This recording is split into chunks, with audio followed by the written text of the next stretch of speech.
What's up? My name is Damson Idris, and we're here for a chat with models.com at the Carlyle. I was always and still am the beloved baby of the family. Growing up in a Nigerian household, you better scream or you're invisible. Yeah, my family was very loud. I had to go to university, right? My mom has pictures of everyone on the wall, and she was like, you better go uni because you got to have your picture up there. She said, Damson, if I come to Los Angeles, you better win. I was trying to figure out what I wanted to do, and I was going to do sports, and my sister was like, don't do sports. Then I was going to do business studies. She was like, don't do business studies. You're always making everyone laugh. Why don't you do drama? In Nigeria, we spray each other with dollars at parties. So I would get in the middle and dance and beat all the kids, and then all the rest of the parents would be spraying me with money, and I'd make $100 and think I was the richest. We used dollars for some weird reason at Nigerian parties. She was just like, man, performance is in you. It kind of morphed the type of guy I am today, kind of striving for prestige and to look my best and to feel my best. That came from my mother, and those tuxes, be it a wedding, a birthday, a christening. I've always lived with fashion. It's always been in my life. I strive to live in and be in positive energy all the time. So how I dress kind of feeds that. Fashion and acting is a performance. And it's a bunch of people coming together to create something great. A bunch of great people coming together, most of the time. And I will say the runways though, the first time I ever walked was extremely daunting. I forgot to breathe. So at the end, I nearly passed out. Luckily, I'd finished the walk. But yeah, what you're wearing is your scene partner. That's the only difference. Being on sets with people like, Willy and David, they don't make me feel like I'm in an elitist environment. It could be really standoffish sometimes, fashion, to the outside world. They're like, what is that? But really, like I said, it's just a bunch of people coming together and creating something cool out of love. And that's how I feel working with them.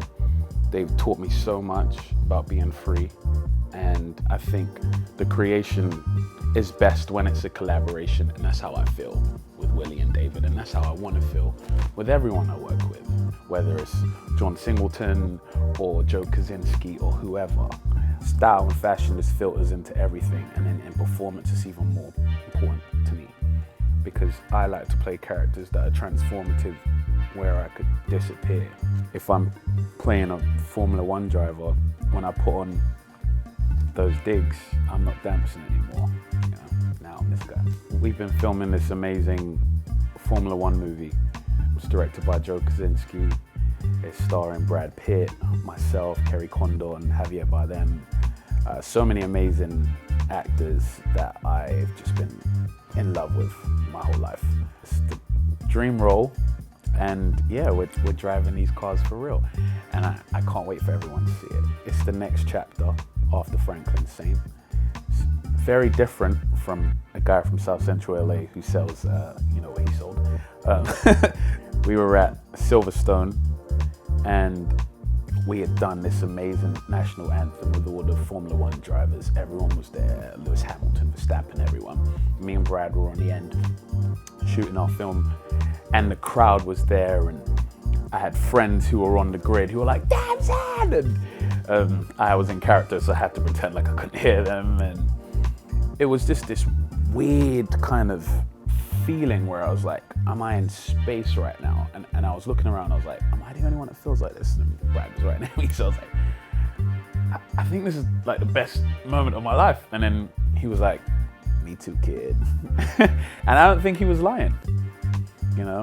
He's had many moments, but he connected with me on that, and yeah, that brought me back down to earth.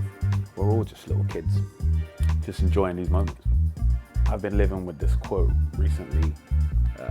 To those that know me, no explanation is needed. And to those that don't know me, no explanation will do. I say when you strip away all of the hoorah of how I'm perceived, someone once said, you are 1,000 things to 1,000 people. You're something different to your mum, to your lady, to whoever, your friends.